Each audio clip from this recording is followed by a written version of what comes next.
শুক্রবার সকাল 10:38 যখন 5.7 মাত্রার এক শক্তিশালী ভূমিকম্পে কেঁপে ওঠে গোটা দেশ, তখনও দেশ টিভির স্টুডিও থেকে সরাসরি সম্প্রচারিত হচ্ছিল সকালের সংবাদ। অন্যত্র সরিয়ে নেওয়ার সময় আটক করে স্থান। রাজধানীর বুকে প্রায় 20 সেকেন্ড ধরে চলা এই কম্পন কেবল জনমনেই নয়, কাঁপন ধরিয়েছিল সম্প্রচার কক্ষের ভেতরেও।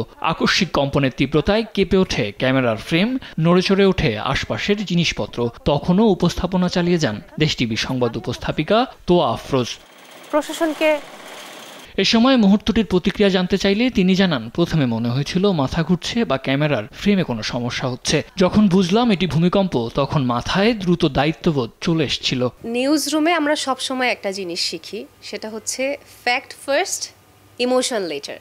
তার মানে হচ্ছে যে জিনিসটা ফ্যাক্ট সেটাকে তোমার আগে চিন্তা করতে হবে, তোমার ইমোশন বা তোমার সাথে যাই কিছু হয়ে যাক না কেন সেটা পরে। আগে যেটা তোমার দায়িত্ব, রেসপন্সিবিলিটি, তোমাকে সেটা পালন করতে হবে।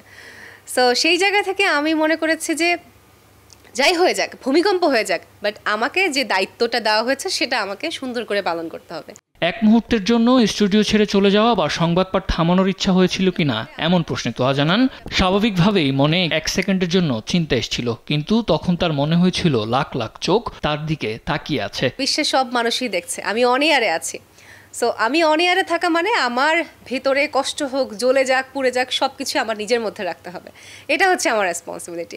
তো সেই জায়গা থেকে যখন আমি তো নর্মালি নিউজ পড়ছিলাম, হঠাৎ করে দেখি যে আমার সামনের লাইট এবং আমার অটোকিউ, আমার ক্যামেরা সব কিছু এরকম দুলছে এবং আমার চেয়ারটা পর্যন্ত দুলছে। আমি সাডেনলি খুবই ভয় পেয়ে যাই। আমি তখনই বুঝতে পারি যে ভূমিকম্প হয়েছে। আমি কিছুক্ষণের জন্য একটু ঘাবড়ে যাই, কিন্তু তারপর আমি আবার নিজেকে কন্ট্রোল করে ফেলি। যে ওইখানে ছিল না সে কিন্তু বুঝতে পারবে না ওখানে অ্যাকচুয়ালি কী হয়েছিল। আমি যখন হঠাৎ করে নিউজের মধ্যে যখন আপনি দেখবেন যে এরকম চারিদিকে নড়ছে এবং সবাই চিল্লাপাল্লা করছে, হ্যাঁ তীব্র ঝাঁকুনি ছিল, তো তখন আপনি কি করবেন?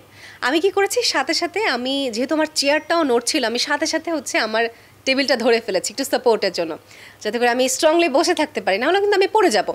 ওইটা কিন্তু আরও দেখতে স্ক্রিনে খারাপ লাগবে।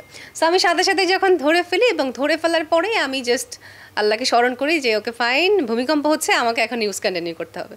তারপরও আমি জাস্ট পড়ে গিয়েছি। সংকট মোকাবেলায় ধৈর্য ও দায়িত্বশীলতার পরিচয় দিয়ে সামাজিক যোগাযোগ মাধ্যম সহ নানা মহলে প্রশংসা পাচ্ছেন এই উপস্থাপিকা। আমার শাশুড়ি, আমার হাজব্যান্ড, আমার আম্মু, খালামণি সবাই আমাকে ফোন দিয়েছে এবং তারা আমার খুবই প্রশংসা করেছে যে you did very great job. Saad Ahmed, Desh TV, Dhaka. এখানে অনেক ধৈর্য এবং সাহসিকতার পরিচয় দিয়েছি।